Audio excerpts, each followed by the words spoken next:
Mungkin ini adalah jersey terakhir timnas Jerman dengan Adidas. Ya, setelah lebih dari 70 tahun bersama, tahun ini kontrak mereka akan berakhir. Tapi yang paling mengejutkan adalah apa yang terjadi setelahnya. Mulai tahun depan, timnas Jerman justru akan bekerja sama dengan Nike. Ya, Nike, brand Amerika yang selama ini menjadi rival terbesar Adidas. Jadi bayangin, tim nasional dari negara tempat Adidas lahir justru akan memakai jersey dari kompetitor utamanya. Pertanyaannya sekarang, apa sih yang sebenarnya terjadi? Kenapa Jerman berpisah dengan Adidas setelah lebih dari 7 dekade bersama? Dan kalau alasannya cuma uang, sebenarnya uang itu mau dipakai buat apa sih? Karena tim nasional kan bukan klub yang harus beli pemain ratusan juta euro. Yuk kita bahas di Room 49. Kalau kita coba telusuri, kerjasama antara Adidas dan timnas Jerman itu udah terjadi sejak tahun 1954. Ya, tahun yang sangat berat untuk Jerman. Waktu itu kondisi negara mereka belum sepenuhnya pulih setelah kekalahannya di Perang Dunia Kedua. Negara mereka terpecah jadi dua, Jerman Barat dan Jerman Timur. Bahkan, dunia masih memandang mereka dengan cap buruk. Mereka diboikot dari berbagai ajang olahraga dunia, termasuk Piala Dunia. Baru di tahun 1950, mereka diperbolehkan lagi untuk ikut ajang olahraga bergengsi. Jadi tahun 1954 adalah Piala Dunia pertama mereka pasca era perang. Waktu itu adalah Piala Dunia edisi kelima yang diadakan di Swiss. Yang Jerman bawa saat itu nggak cuma tim bola, tapi juga semangat untuk membuktikan bahwa Jerman Barat telah bangkit. Sayangnya infrastruktur mereka masih belum pulih.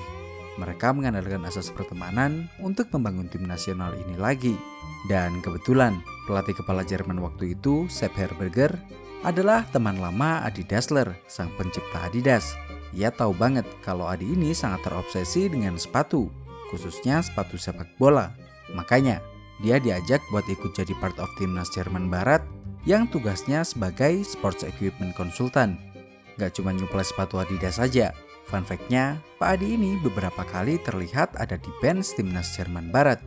Kabarnya, ia juga sering masuk ke ruang ganti, cuman buat mastiin kalau kondisi sepatu para pemain dalam kondisi baik.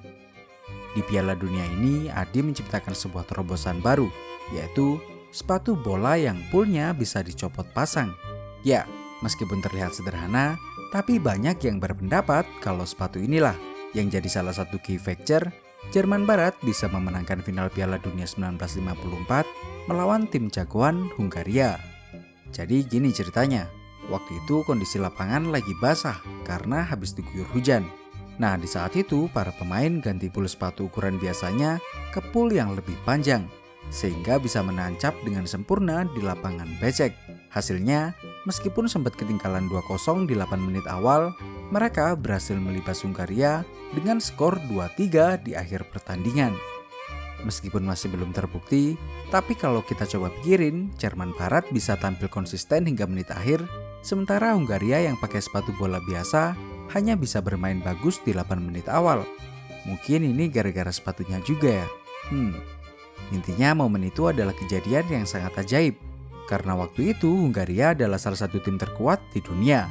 Waktu di fase grup Piala Dunia 1954 ini, Jerman Barat dihajar 8-3 oleh Hungaria.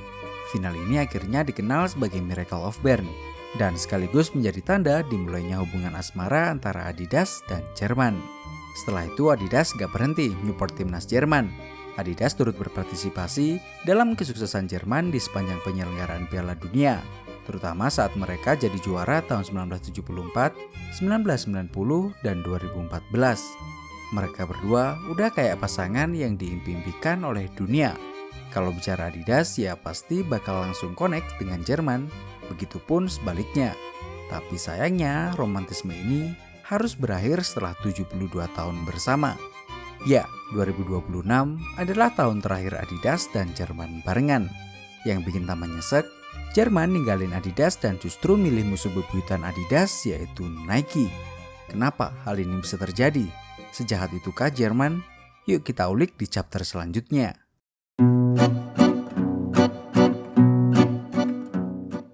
Tahun 2024, Adidas dan Jerman ngumumin kalau mereka akan berpisah di tahun 2026.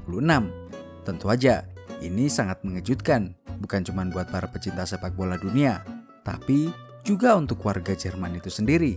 Banyak yang mengutarakan kekecewaannya pada keputusan DFB, atau PSSI-nya Jerman ini. Robert Habeck, yang merupakan Menteri Ekonomi Jerman, berkomentar kalau menurutnya jersey Adidas dengan warna hitam, merah, dan emas khas Jerman sudah menjadi identitas negeri. Menteri Kesehatan Jerman, Karl Lauterbach, menyebut kalau ini adalah keputusan yang salah. Contoh saat di mana bisnis menghancurkan tradisi. Sementara Markus Söder, yang merupakan gubernur negara bagian Bavaria, juga mengkritik keputusan ini dengan menyebut bahwa ini adalah salah, memalukan, dan tidak dapat dipahami. Ya gimana pun, Adidas ini adalah salah satu wajah terbesar Jerman. Dengan memilih Nike yang merupakan kompetitor terbesar Adidas sebagai pasangan baru, itu kayak Jerman menginjak-injak harga diri mereka. Kesannya jadi kayak, bahkan Jerman pun lebih percaya Nike daripada Adidas. Yang bikin tambah emosi adalah fakta di balik keputusan ini, yang ternyata adalah karena duit. Ya, Nike nawarin duit 2 kali lipat lebih banyak dari kontrak Adidas sebelumnya. Nilainya mencapai 100 juta euro per tahun. Kalau kita rasakan secara emosi, emang ini sulit banget buat diterima. Apalagi ada fakta bahwa dulu tahun 2006, Nike juga pernah nawarin duit gede ke Jerman, tapi ditolak gara-gara komitmennya sama Adidas. Tapi sekarang malah sebaliknya. Sebenarnya kekecewaan dan kecurigaan para penggemar timnas Jerman ini bukannya tidak beralasan. Beberapa tahun terakhir, kasus skandal DFB yang merupakan PSSI-nya Jerman kembali mencuat. Mulai dari penggelapan pajak hingga suap bidding tuan rumah Piala Dunia. Hal ini bikin masyarakat semakin curiga. Sebenarnya ada apa sih? Mau buat apa duit ini? Tapi jangan suuzon dulu. Kita cari tahu bareng di chapter selanjutnya. Sekaligus kita coba analisis dampaknya buat 3 brand ini ya.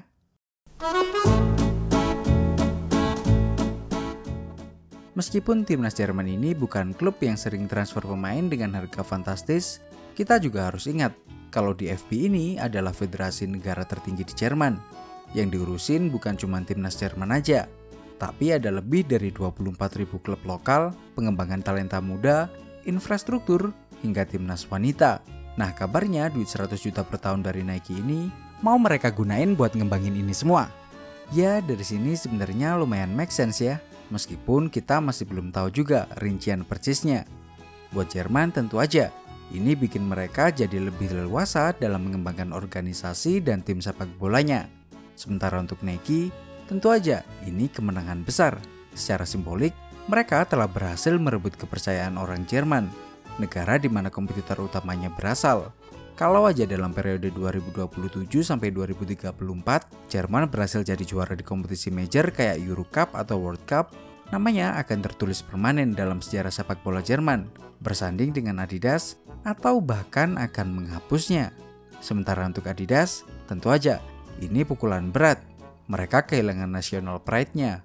Tapi kalau secara bisnis, mungkin ini nggak terlalu ngaruh ya. Seperti yang kita tahu, Adidas sekarang ini udah jadi brand global yang nggak Jerman-centric.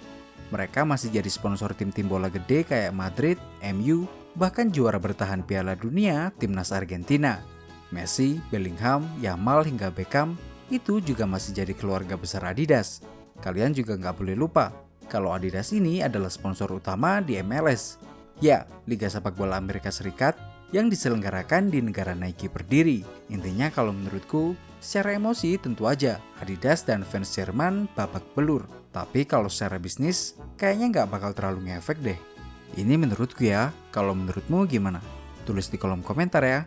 Kita diskusi sambil nunggu kick-off Piala Dunia dimulai. Sampai di sini, jangan lupa like, share, dan subscribe Room49 kalau kalian suka dengan video ini. Jangan lupa juga follow IG kita di @room49.id buat info-info menarik lainnya. Terakhir, kalau ada salah kurangnya, mari kita diskusikan di kolom komentar. Thank you.